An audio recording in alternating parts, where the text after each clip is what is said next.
What's going on, everybody? Welcome to Core Conversations for Monday, and it is the day after Father's Day. And because I'm so busy actually doing the fathering thing, I have nothing prepared, didn't really get a chance to talk about it, so I want to spend today and talk about being a dad and this community of fathers that I have out here in this internet space and in my friends as well. So let's talk about that. The way we do Pilates is the way we do life. So with every topic, whatever the connection is, I'm sure we'll circle back to that. So what's going on? Dimples are forever. What's going on? Thank you for joining me. Thanks for jumping in. I gotta do a couple housekeeping things and then we'll get this conversation going. Hey Finn, what's up? We're gonna talk about fathering. I guess we'll tie in step-fathering as well, and mentoring and all the different layers to that. So it'll be an interesting conversation, but let me just get this tape. So Core Conversations podcast.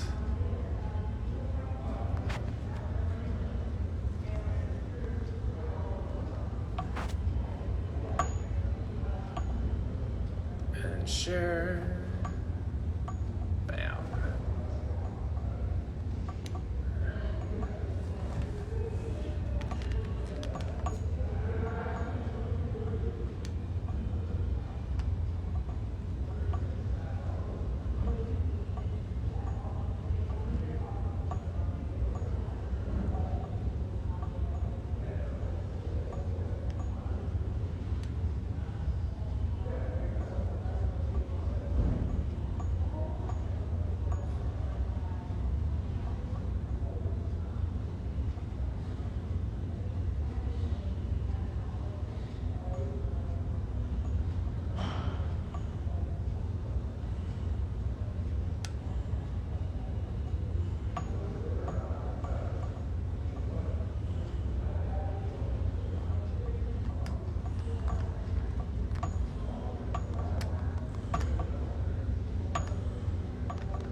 Hi Karen, thanks for joining us.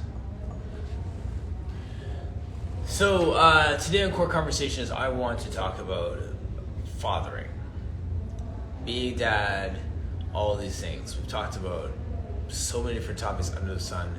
This is one of my favorite vocations and one of those things where that intentionality ties into everything that we do and even the way that we teach, right? Like I've said that to people in the past, that, you know, they're thinking about becoming a personal trainer or a Pilates instructor. It's like, you're a mom, you'll figure it out. You're a dad, you'll figure it out. You know how to teach, you know how to communicate, you know how to let people grow in progressions. All those things tie into it. So let's unpack that fathering piece. So I'm just gonna talk about that just as some more people join us in the chat. This is the daily dad goals, right?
Also, as you're coming in or if you're watching the replay of this later, if you have any online classes, workouts, workshops that are coming up, please put your comments in the comment section or even here in the chat, just so we can know what's coming up, so we can cheer you on. I know, believe that Momentum Fest is happening this week. I have my online classes. Some of you may come in. Please put in the comment section below when your online classes are. We'd love to have people joining these classes, supporting our businesses, all those things. So all that stuff is key. And yeah, so it's important to have that going on.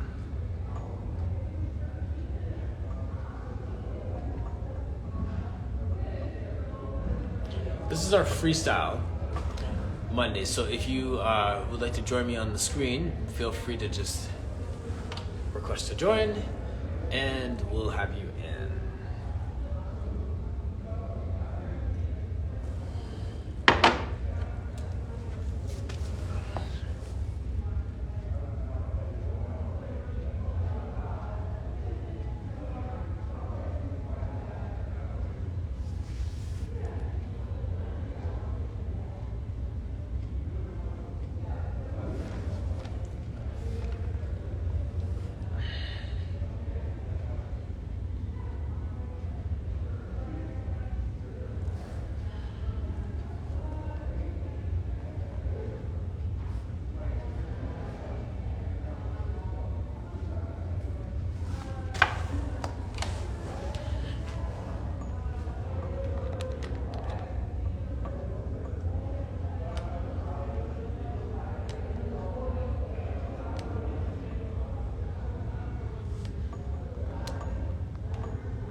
Hi, Helen Hayes, Yan. Long time, Yan. How are you? See you doing all your crazy hand balancing and fire and everything. You got it going on. Helen Hayes, how are you? Interesting topic. I was gonna say too, I was just about to do a workout. I think about doing some mat work. Just felt like just moving instead of just sitting here while no one's in the chat. I've been doing that on my Real Men Do Pilates page from time to time. Just go and just throw down a workout, a routine, and just let people call out exercises and just work out stuff together. It's funny, you know. I was saying earlier that I was basically doing father stuff all weekend, so I didn't. Yes, sorry, just reading as in lots of new things down here. Very cool. Actually, yeah, and if you got a second, you want to join me on the screen, I'd love to hear what's going on and what you're working on right now. It looks like you're just doing a lot of like personal development stuff. Anything happening business-wise? What kind of stuff are you working on? Just spread it in the chat, or if you want to join me on screen, I'd love to have you on. It's really easy flow to the conversation today, so I'm down to chat, catch up.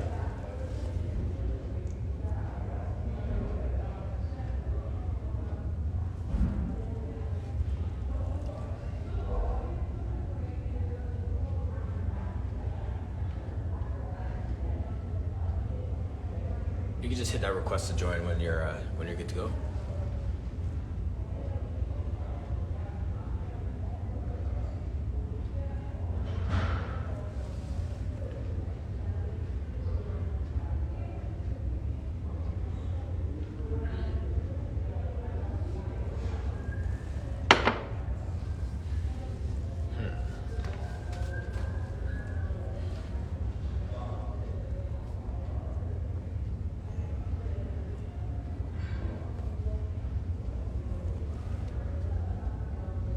Having this flashback where last year, and yeah, and I see your question, but I just throw this out before I bring on.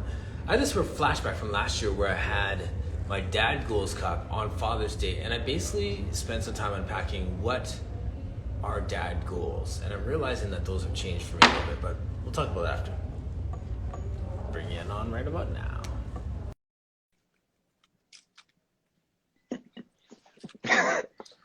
Yes, sir. Sneaking me on in the morning, man. I know. These West Coast Yeah, people, it's like, yeah, what, 7 a.m. I'm up there? early. I'm actually on I'm on my vacation time right now, so I got some time off. Okay, nice. How you doing, brother? There you Great to see go. you. Good to see you, man. Yeah, I'm doing well, man.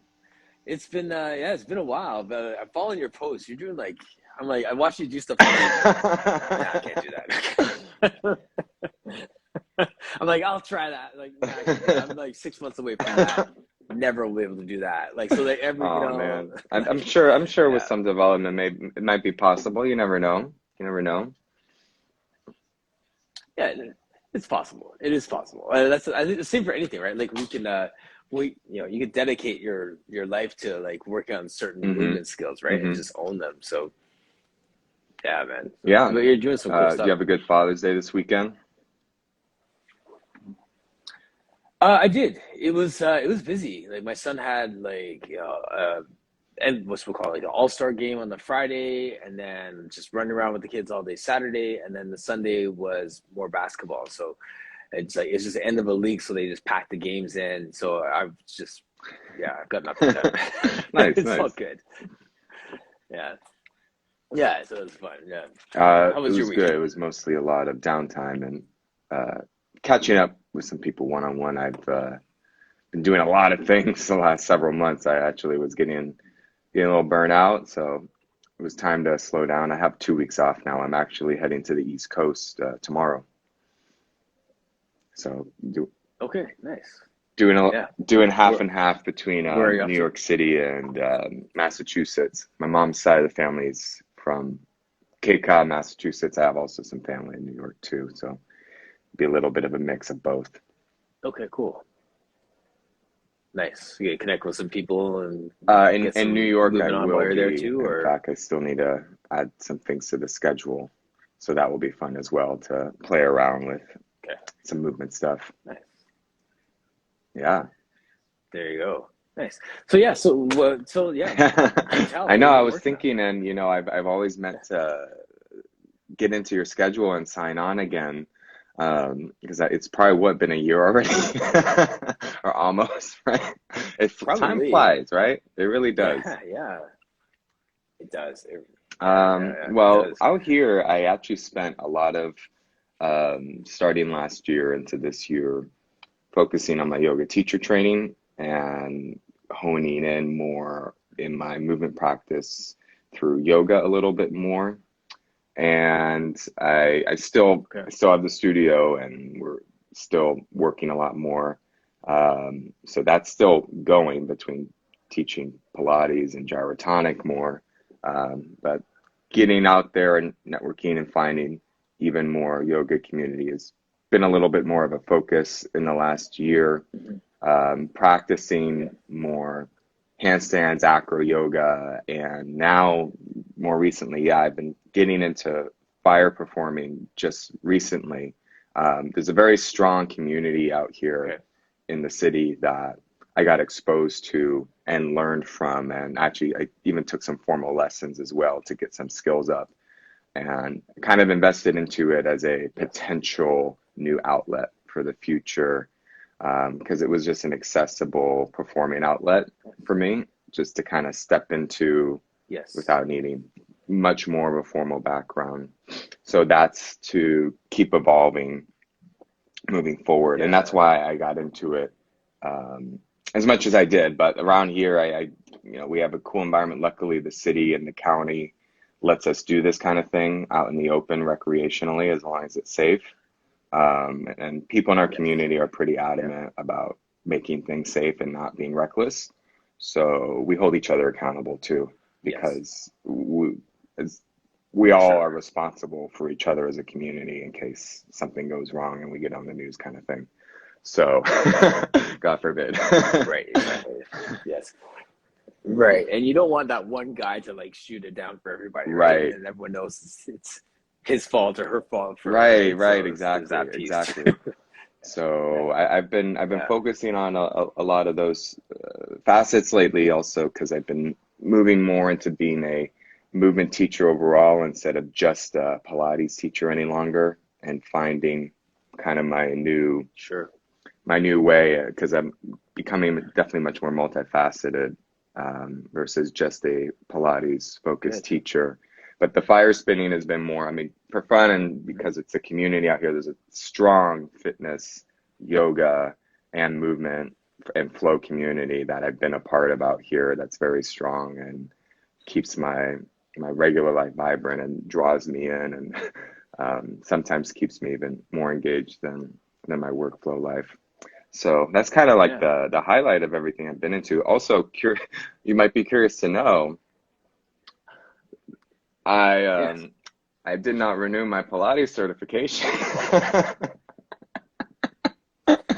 I I yeah, Interesting. I mean we'll see if I need to go back and catch up for last time, but no, I felt like things were going to be more self-sufficient being self-taught than continuing on getting Good stuff. recertified. Who are you Yeah. certified with, by the way? Like Not certified in the with anyone. beginning though? Right. In the beginning, I did a peak certification. I did one before that as well, and then I did an apprenticeship actually where Chris Robinson came to Toronto. So I did a course like a full apprenticeship, 600-hour course with him. So between all those like those learnings and my personal training and all those different things, I have just a bag of certifications. But the reality is that for insurance purposes, they just want to know that you've taken those courses. So I'm like in that sweet spot between not wanting to be caught up in a Mm, cash mm-hmm, grab mm-hmm, for a recertification and have enough like documentation to be able to get insurance, but then on my own personal learning mm-hmm. journey as well.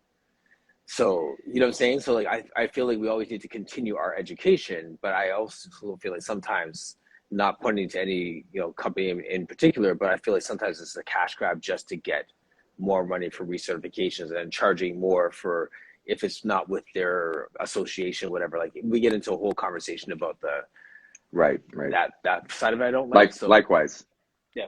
So I'm continuing my education, but I'm not certified. Yeah, yeah. So but that's you said something that's Sure. interesting though that I want to talk about is yoga communities, like and Pilates communities, and like I think all these different communities of movement people. It sounds like, and I've seen this over the years too, that the yoga community is a lot more accessible in terms of being able to Yeah. just get in and just move. Like that barrier to entry. It's not like people can gather, carry their reformers out to the park and put their reformers down, and then start doing Pilates, right? So it doesn't happen in the same way. And then everyone says, oh, you could just do mat Pilates. But then if that was the case, why isn't there more just like mat Pilates Mm-hmm. communities happening? Like the yoga community has a lot more of a flow in terms of accessibility. And like you just said, um, to be able to perform it and move and stuff like that, it seems a lot more organic in terms of its growth. And I desperately want Pilates to do that, but just from your perspective, like Yeah, so I why definitely is it have like that? some things I can chime in on that I've recognized. And actually, in part, is a reason why it was not the reason, but it was like a slice of the reasonings to lean in and decide to do yoga teacher training, to get certified to start out and to kind of solidify that layer to add on. because yoga is more accessible Sure. as a mat practice. Um, and it is sometimes a little bit more, I think sometimes it's a little more welcoming than Pilates can come off. And I think a part of this taps into some of the history of the elitism that has happened in some Pilates environments, where people feel maybe insecure and Sure. intimidated to show up without a formal Right. training, so that they have to do it a little bit more seriously versus just step into something. And then also the fact that yoga versus For sure. Pilates is just a training system, and that's it. It's a training system. Yoga is more than that, Yes. and for some people, there is a spiritual or faith aspect to that in the mix that's playing into why and their how. For some people, not everyone, but I think that's a Okay. big For some people. Yep. Yep. foundation as to what created the culture. Now, around here in Southern California, there's an abundance of outdoor yoga because it's sociable, it's a beautiful environment to have it, and it feels accessible for people. Because also the poses can Yes. appear and feel a little bit more accessible because we're working to, I mean, through yoga poses, you're working to stretch for the purpose of regulating your nervous system. This is something I've really tapped into recognizing in a complementary way, which is also Yes. that's maybe a conversation for another day. I'm working on a method that could combine effectively Okay. vinyasa and hatha with classical mat Pilates in an integrated system that can flow together, that can make it Okay. so that mat Yes. Pilates can finally be accessible to the masses through the outlet of yoga first, and then trickle in the Pilates. Um, but Yes. kind Like of, a right? gateway Like drug kind to of, Pilates. but also an effective missing Yeah. link. But Yeah. to go back to the point, the poses are a little bit more. They appear more friendly to, as opposed to classical mat Yes. Pilates or even just general Pilates on the mat. It's a little bit. Mm-hmm. It can be a little bit more hard work for the person's experience also, and sometimes that can intimidate and veer some people off, where yoga can seem more passive. And I think that's also Yes. what kind of filters the audience a little bit for wanting to go into mat. Because every time I've seen, For sure. in San Diego over the years, time and time again, I've seen people try to have a go at mat Pilates at the park in the same format. All of these yoga at the park, I see sometimes 20, 30, 50 people in the summer. Some of the more developed ones, don't get me wrong, Mm-hmm. but people who try to get mat Pilates Sure. at the park, it never sustains. People do it for a few times at the most, and they Right. don't come back. And I keep thinking it must be Right. because there's something about the experience that maybe feels too hard or too intimidating. And then also there isn't as much of a community aspect that can be trickled in, that yoga can naturally present the opportunity out of its nature if the teacher cultivates that and Yes. encourages people to commune and socialize before and after. Um, Yes. Right. Right. Pilates studios and some teachers sometimes are so focused on the work that we don't we don't cultivate that kind of a container in the same way. And I think, and it goes back Yes. to, again, I think out of the nature that yoga comes in its origins from a different place, right? The origins versus Pilates. Yes. Pilates really is just a Yes. true training Right. system. It's a training system, and that's it. Right. Um, Right. That's yeah, informed by yoga to some degree. So that's where there's a and that's why there's the connection. Yeah. compatibility and Yeah. No, overlap it's if just they are to be hybrid in some way. yes. Right. Right. So someone would have to go at a communal Pilates class from the perspective of building community as opposed to from the perspective of teaching in the method. If it was to be successful in getting the method into people, you'd have to build the community first, where people don't want to leave their friends as opposed to they don't want to miss a class. And if everyone wants to go to see their friends, and then by bonus or default they learn some Pilates along the way, that's great. Like it sounds like there's like my colleague here, a business partner here, we're talking about the fact that we like our community this morning. Like people walking in, we're like, we like the community we built here. It's like, yeah, that's right. Because like, yeah, they can come and work out, they can come do Pilates, they can go to the physio and stuff like that, but they just want to be here. Like this is their third home, that philosophy of being a third place besides home and work that they want to be at. Right. So I think you do, like you're alluding to the fact that you need to be a very skilled and intentional teacher to be able to grow Pilates in the way that yoga is growing, because there's more of a community element to it that is not being focused on while trying to get the method into the hands of people. And I think a lot of people who teach, and I think this comes from the history of who the teachers that go into Pilates typically were to begin with before. A lot of times dancers or trainers, coaches, and bring that type of coaching mentality into their teaching format. Yes. And then that cultivates the container in that way and makes them feel like they're in a coaching space more than a community space. And we also at our studio have cultivated for a long time a sense of community amongst a handful of the clients too, and recognize the value of how that sustains that container. So likewise, in your space, I'm sure you feel the same thing within that space. And how do we translate that to an outdoor space with maybe a whole new set of people in the right and effective way? Right.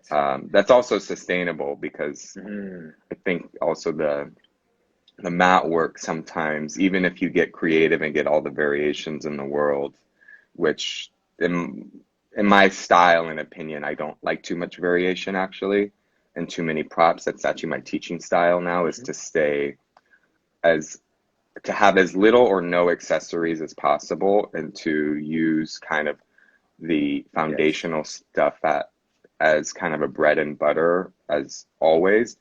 It sometimes gets a little repetitive because there is only so much to do after a while. Whereas in yoga, if you really want to combine all the different methods, you could go through a couple hundred poses in a list if you wanted to, versus in Pilates, like maybe at best we have 30 to 50 if we go in addition to the classical. Yes. So I think that's part of the equation too, that brings people in the long run a sense of variety in the long run, instead of like the classical. I mean, if it was just the classical format, obviously we know it's done the same way in the same order every time. Right. And Soltik's comment here is like, yes, I agree with you. I don't like to use much variation. I don't use very much variation as well, but I find for myself, when I was teaching like boot camp classes and Tabata classes and stuff back in the day, as much as I had this massive toolbox of like exercises, I didn't use very much variation then either, but my reasoning was different. Like I would say to people, I'm not changing the exercise. I'm not trying to impress you with new exercises every week, because I want you to be able to measure your progressions. So in a boot camp setting, if I gave you like 5 exercises, and next week it's 5 different exercises, and next week it's 5 different exercises, people really don't get into the body enough to recognize if they're improving or not. Right. So there's an element of that when I got into Pilates, that I realized that I have to do the same thing so people could be able to gauge if there's progression or not. So if we made up variations of every single exercise every single week, and gave them props one week and no props the next week and stuff, and didn't measure, then that measure of success for people also comes into it as well, right? So that's part of the reason that I don't use very much variation, but never really have. So yeah, those are all interesting pieces, because I mean, I am like more of that coach side, where I'm like, come in to do X, Y, Z. So it doesn't have that yoga feel to the way that I teach, but then that brings in certain people in here. But this is a greater conversation about how do we get more people? How do we get the masses? How do we appeal to more people with what we do? Right. So Whereas yoga is a very big like catch-all type movement practice when you see how many like yoga in a bar Right. classes happen, Totally. right? So Totally. that's interesting. Yeah, and also just to chime in another point about the variation or lack of, I've explained to some of my clients and also witnessed in the way some other teachers would teach.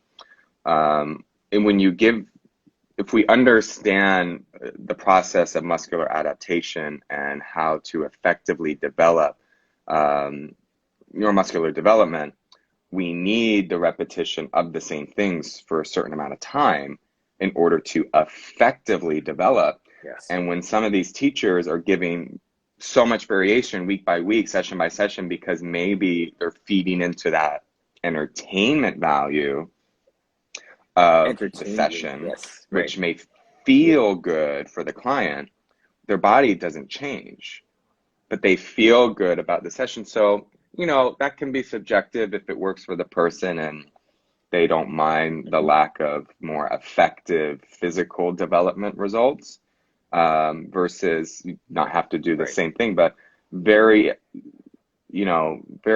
within hitting the right muscle groups with the right repetition. I mean, you also, as a coach prior, you understand what I'm talking about as far as the muscular development. And sometimes I think of that when I'm training a client, as I personally have an idea of exercise I call my bread and butter exercises. And I'm like, I got to always do that with everyone every time because they're a foundation. Instead of like, so today we're going to use this band and this ball and the circle for this and that. And I mean, it's great and fun, but after a while, when I look at what feedback is being sent to the body and the muscular response we're stimulating, it's like, is this really worth the time? And is this really giving the person an effective effort for their time? Right. Yeah, absolutely. And that's not to knock anyone who does and uses those props and stuff like that. And I think it's a greater conversation about the intentionality of what you're doing in each session. And I know I gauge that too, right? When I was teaching a lot of those group classes for Pilates, like when people will come in and say, I've done Pilates in the past and I use the props and circles and this, and they rhyme off all these pieces they used in their last class. I'm like, well, today you'll be using your mat, right? Like that's all we're using. And then get them into that. And I recognize sometimes that people have been conditioned to be entertained in these classes. So then it comes back to me to communicate what the intention is for this class, right? So, I don't know. That's some good thought. That's good stuff. You articulated that well. Like, I mean, I think that's a really good explanation of the yoga and Pilates world and it's not a versus thing. I think that they meet at certain points, and it'd be cool to see how your new method rolls out. Something I should tell you I've noticed since I've been, obviously I'm exposed to both worlds out here, and being in Southern California, it's a very particularly abundant demographic and environment to see both worlds. Hear this. I meet more yoga people who are interested to try Pilates than I meet Pilates people who are interested to try yoga. Think about that. Because most of the yoga people have actually never tried Pilates. And they're like, oh, well, I'm more open to it. And also because some of the people who really do yoga have a different view of the world in the way that they're coming into their practice as well, to be more open-minded and to be willing and accepting to new ideas and things. And also because they can see that it can complement in some way. They have an idea, but there's actually a lot of people in yoga studios that have never tried Pilates, or they've done that one class they did with their friend one time, and it was a reformer class. And then in Pilates spaces, when I hear a lot of people that, oh, well, I just have Pilates and I only need Pilates, and yoga is it's just stretching, and I used to do yoga, or I just do it sometimes, and and I think about that, and it gets into this thing where sometimes we see certain methods as a holy grail, and I've learned to see that there is no holy grail Mhm. anymore. That's why I've enjoyed and been leaning into all these different facets, but also recognizing because and I'm not the only one. I mean, there's plenty of Pilates and yoga teachers all around the world that do both. But as I've been through my self Right. practice, discovering my method, recognizing how deeply the mat Pilates can complement and feed the missing links for strengthening and stabilizing that yoga sometimes Right. misses, if some of this, Mhm. dare I say, elitism around who's better and who needs what can stop, maybe we Mhm. can find this nice middle ground to combine both in an effective way that further enhances what just yoga or just mat Pilates alone can do. And I've been feeling it in my body, like just as a start. I was going to ask you, Sure. by the way, Right. what's the scene like out where you live? I'm sure the Sure. seasons matter out in the greater Toronto area, but when it's Seasons. this time of year, do these kind of things happen? Does outdoor yoga at the park ever happen? Man, yeah, I wish I could say this time of year. It's June 18th, Saturday, and my wife and I are sitting on the back porch, like in layers. We're thinking like June's supposed to be warm. Like, what's the deal? It's like I don't know. So like it's too. Like I did boot camps last year, and guaranteed it was like cold and rain every Tuesday night, and I ended up canceling like 6 classes in a row, and I ended up like offering people a free private session to come into the studio because I just give up. So I mean, it really does impact like how much you can do outside, and impacts the culture. So yeah, for that reason, it'd be nice to have like a less volatile climate to do stuff outside with. But in terms of the actual the environment, I feel like this has been a good example of cultivating a digital community and making the world smaller for us to learn and grow Hmm. with one another. But I'll be the first to admit, I mean, like I've met people who teach 15, 20 minutes away Hmm. from me that I've never met in real life. Right. Right. So I'm not calling them up because like I have a car too. Like I mean, that's the reason why I can't go to them. But it hasn't happened. So I don't know. Like I'm just challenged by this conversation to say, what more am I doing to cultivate community Hmm. within my Hmm. community? Like the stuff you say is like, we should be doing that. Like, oh yeah, it's cold out, and even though it's June. Well, that's an excuse. So why can't we come to someone's studio? Why? Like, there's ways around it. So I just feel just personally challenged by this conversation to say, okay, well, Hmm. what Hmm. are Interesting. we really doing, Yeah, right? but I So think it is. I it's think good. it is fair to say it is relative to where you're at, um, wherever that may be. I mean, Yeah. not just you being out in the Greater Toronto area, and then me being in Southern California. Could be other parts of the world too, where people equate, for better or for worse, what kind of an environment they have at their Yeah. disposal. But yeah, I'm hearing an interesting point you're making about the virtual community versus the real life community, right? Because there's a lot of, especially I think since Mhm. COVID, and people really leaning in more than ever Yes. in the umbrella of fitness, health, wellness space, leaning into virtual community, um, Yes. and Yes. it I've noticed there's been at times moments of feeling like while witnessing that is that sometimes taking away or missing from something else that could be cultivated in person in real life. And In real I've life. actually, I mean, I've Yeah. had my own personal life reasons to lean into more community just for my own life out here, but I've really Mhm. leaned into building a sense of real community here versus in the virtual space. That's also why I took all of last year pretty much off posting regularly and just posted a few updates here and there because I Yes. was investing all of my attention and Mhm. bandwidth in what was I doing in person and just keeping my normal workflow steady.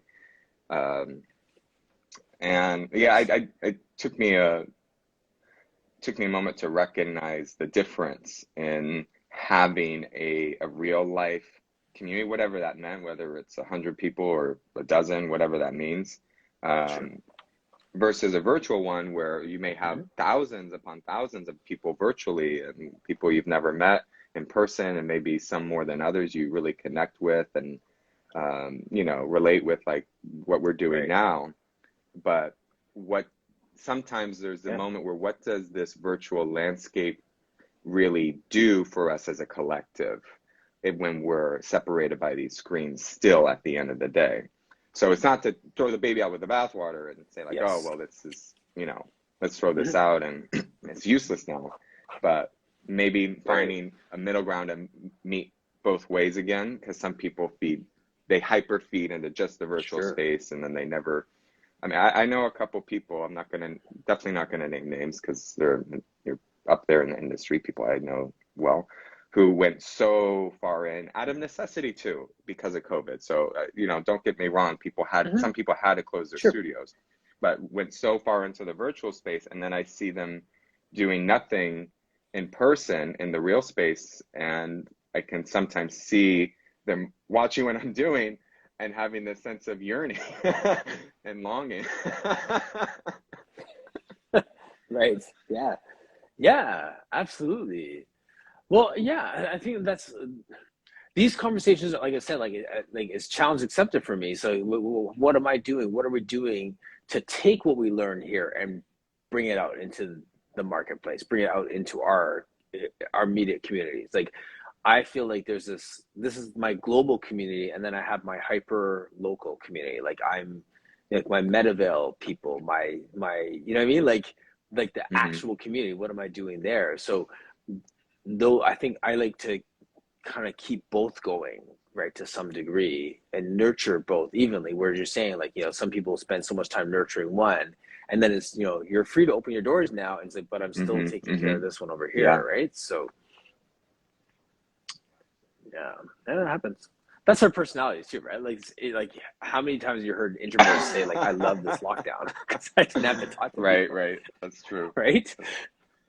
This is the Like this best is thing. I've been glorious. preparing my whole life Quarantine, for this.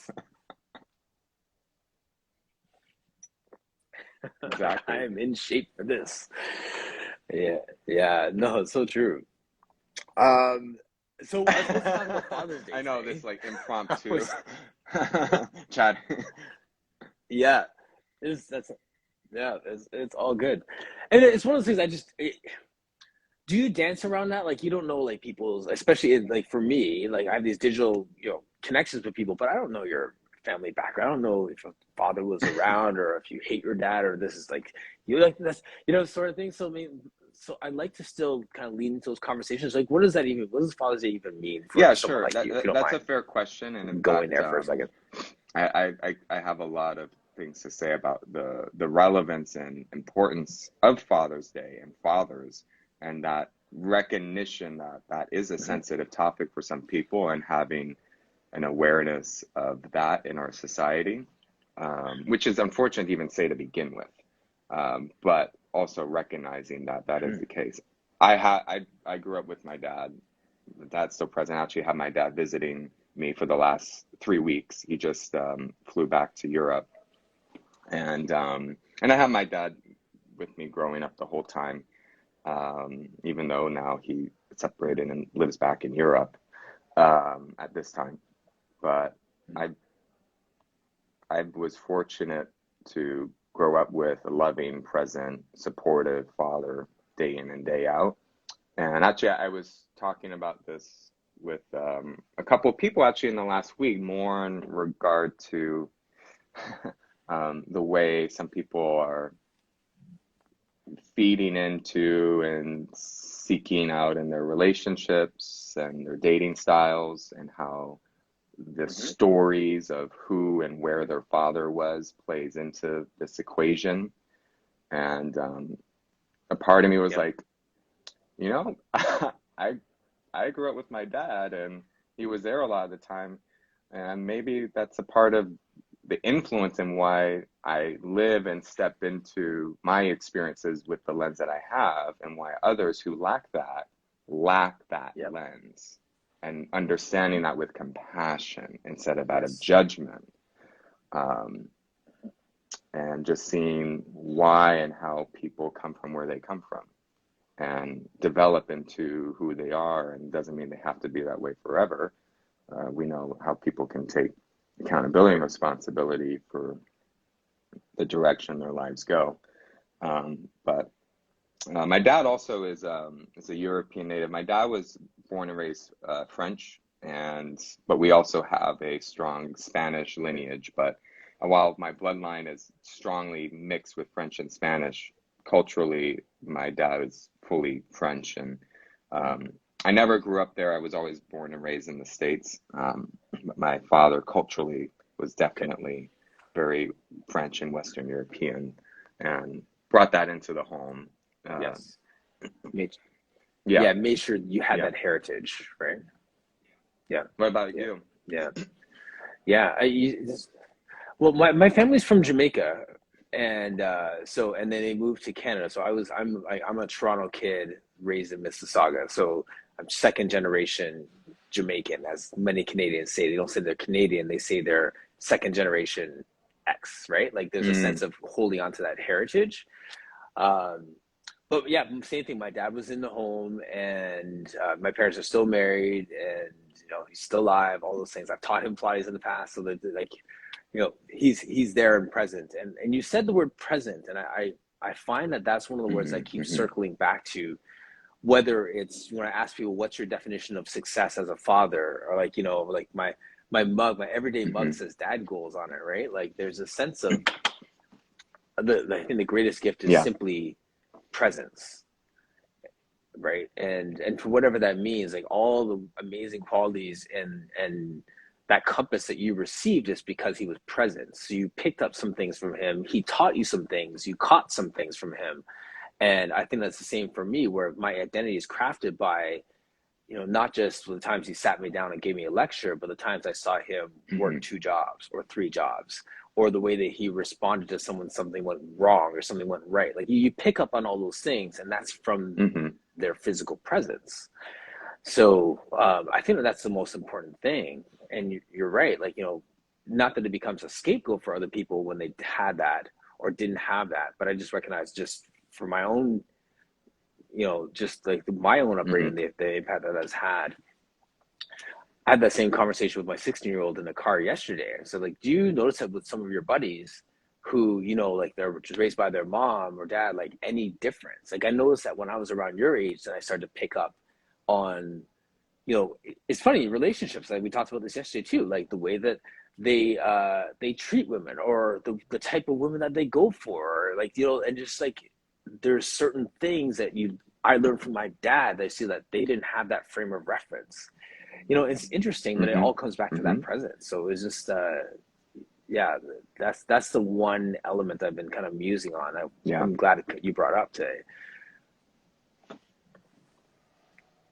And, for that same reason, I have clients who I train who I know don't have children, but they're so intentional with mentoring people, whether professionally or personally and stuff like that. So over the years, I've given them Father's Day cards because I see like they're like the greatest impact male influence in these guys' lives. I'm like, happy Father's Day to you, because you've done this well for these guys and women. Like you really helped them out, right? So I always feel like I'm always very intentional of shouting out people who recognize the value of fathering, even if they're not a father.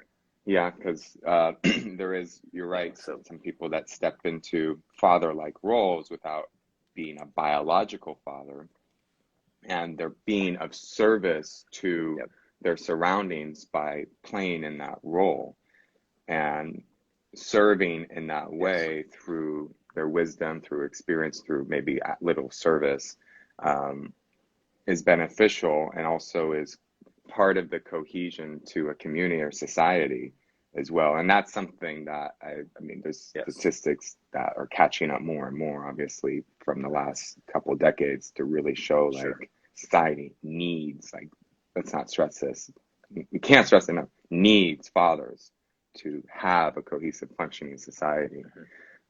I know that sometimes can trigger some people to hear, but I would challenge why you're bothered by that. And usually because there was a father missing.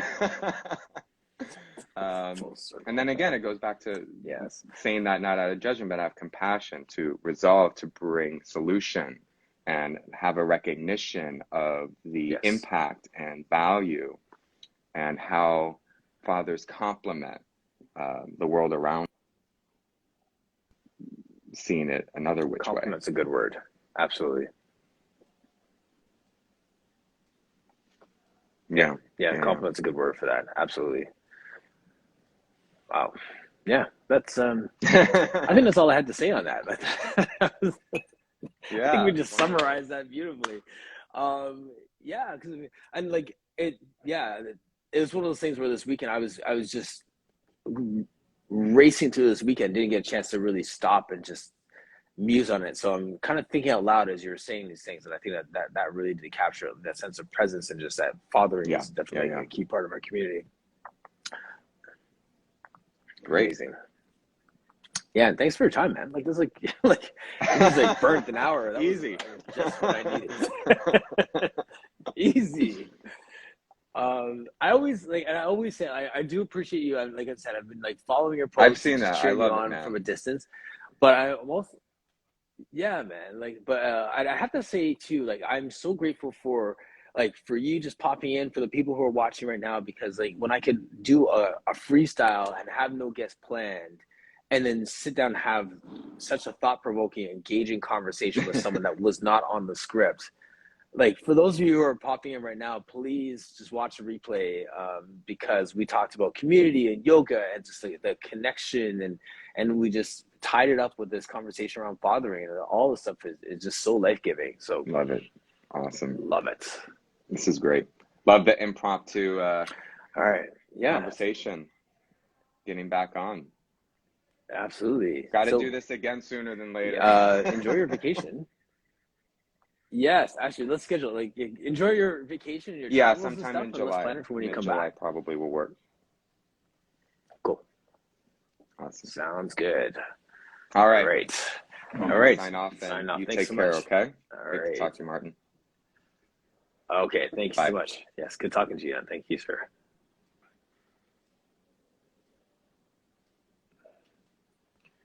Hey there, Roxy, Debbie Robbins. Hey, Anisha. Thank you, everybody, for joining us. All right. Well, I'm going to sign off. I'm full. That was a good conversation. If you get a chance to watch the replay, Philip Griffin, what's going on? If you get a chance to watch the replay, please do. We just touched on some really nice topics around, like I said, fathering and yoga and all stuff. Roxy, I hope you enjoyed your Father's Day with Mems. And that's about it, everybody. Thank you so much. All right, we're back at it tomorrow. I have some really fun guests this week, so you'll see the posters coming up for that. Different people coming up, so it's going to be fun.